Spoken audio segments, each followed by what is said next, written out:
Hello sir, here I show you how to replace the board.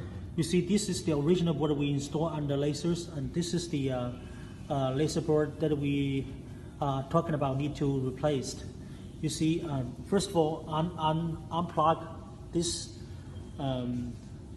these things, and then uninstall this small board, and then install this this board. This is the updated version board. You see,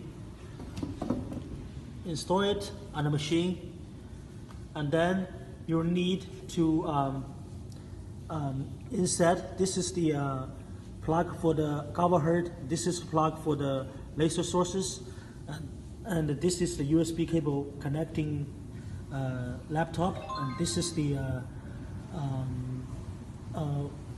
cable for powering the board.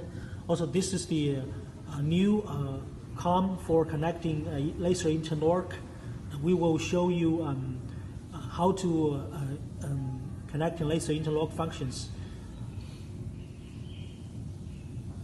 So also you need to make the holes on this plate, okay, on this plate, to reinstall 4 holes to reinstall this board.